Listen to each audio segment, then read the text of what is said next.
اپنی زندگیوں کو منظم کریں، اپنی زندگیوں کو ہمیشہ سلیقہ مند رکھیں، اپنی زبان کو، اپنے لہجے کو، اپنی سوچوں کو، اپنے خیالوں کو، اپنے معاملات کو، اپنے معمولات کو بہت اچھا رکھیں۔ بعض اوقات ہم خام خواہ اپنے آپ کو گناہوں میں مبتلا کر کے اپنی آخرت برباد کر لیتے ہیں۔ تو اپنے صبح اٹھنے سے لے کر سونے تک، فجر کی نماز سے لے کر بستر پر اپنی کروٹ لیتے ہوئے محاسبہ کریں کہ آج کا دن میرا کیسا گزرا۔ جس کے 2 دن برابر گزرے وہ ہلاک ہو گیا۔ ہر آنے والا دن گزرے ہوئے دن سے بہتر گزرنا چاہیے، لیکن اگر ہمارا گزرے ہوئے کل سے آج کا دن بدتر ہے تو سوائے ہلاکت کی اور کچھ نہیں ہے۔ اور اسلاف کی زندگی اس حوالے سے دیکھیں تو اس لیے یہ بہت برا سودا ہے اور یہ بڑی جرت ہے۔ انسان کو پتہ ہے کہ میں جھوٹ بول رہا ہوں، اس میں تو کوئی اختلافی فرقہ نہیں ہے، گروہ نہیں ہے کہ اس کی سزا آخرت میں کیا رکھی ہے، دنیا میں کیا رکھی ہے۔ انسان کسی سے حسد کر رہا ہے، بغض کر رہا ہے، دشمنی رکھ رہا ہے، کسی کو گالی دے رہا ہے، سب و شتم کر رہا ہے، کسی کا مال ہڑپ کر رہا ہے، کسی سے زیادتی کر رہا ہے،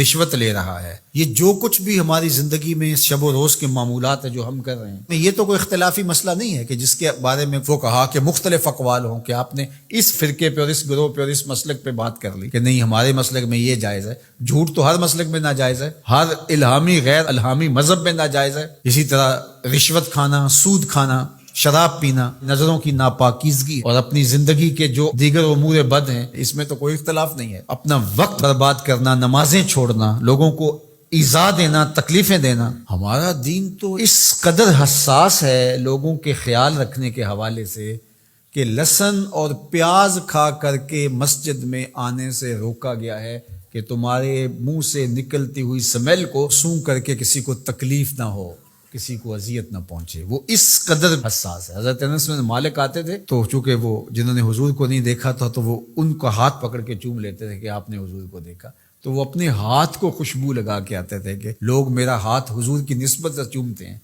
تو ان کو اس کا احساس ہونا چاہیے۔ یعنی یہاں تک ہمارا دین ہے۔ تو آج میں اور آپ ایک دوسرے کے لیے باعث اذیت جب بن جاتے ہیں، اپنے ہمسائے کے لیے، اپنے دوست کے لیے، اپنے کلاس فیلو کے لیے، اپنے بھائی کے لیے، اپنے محلے داروں کے لیے، اپنے معاشرے کے لیے ناسور بن جاتے ہیں، ہمارا وجود لوگوں کے لیے اذیت کا سبب بن جاتا ہے، تو اللہ تعالیٰ نے فرمایا فما اصبرهم علی النار، آگ پر کتنا حوصلہ ہے کہ وہی اعمال کیے جا رہے ہیں جس کا نتیجہ جہنم ہے، وہ اعمال کیے جا رہے ہیں جس سے دل مردہ ہوتے ہیں، وہ اعمال کیے جا رہے ہیں جس سے قربت الہی میں نقصان ہوتا ہے۔ بتاؤ نا وہ کون سی چیز ہے جس چیز نے تمہیں دلیر کر رکھا ہے اور تم جہنم کے راستے پہ چل نکلے ہو؟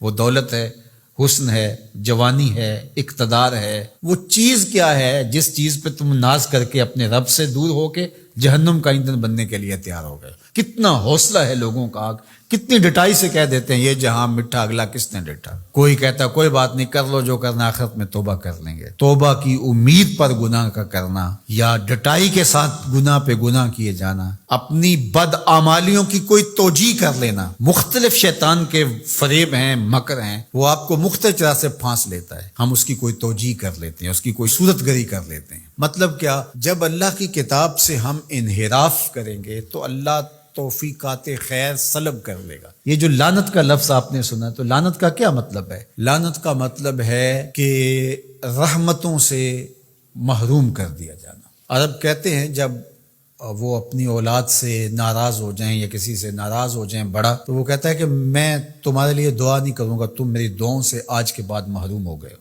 بلکہ میں نے پڑھا ہے کہ کچھ اعمال ایسے ہیں جن اعمال کی وجہ سے بندوں کی دعائیں قبول نہیں ہوتی، اور دوسرا اس کو سزا یہ ہوتی ہے کہ جو نیک صالح پاکیزہ لوگ جو دعائیں کر رہے ہیں پوری امت کے لیے، تو وہ امت کا فرد تو ہے، ایک شخص تو ہے امت کا، لیکن اس نیک لوگوں کی دعاؤں سے اس کا حصہ منہا کر دیا جاتا ہے، اس کے حصے میں کچھ نہیں آتا، کیونکہ اللہ نے اس رحمت کے وصول والی فہرست سے اس کو نکال دیا۔ وہ سانسیں تو لے رہا ہوتا ہے لیکن زندہ نہیں ہوتا، وہ اپنے آپ کو مسلمان تو کہلا رہا ہوتا ہے، لیکن بات یہ ہے کہ اسلام اور اللہ رسول سے تعلق اس کا واجبی سے ہوتا ہے۔ تو آج ہماری بدحالیوں کا اور ہماری رسوائیوں کا سبب اس کتاب رحمت سے دوری ہے۔ اللہ کتاب رحمت سے جڑنے کی توفیق دے۔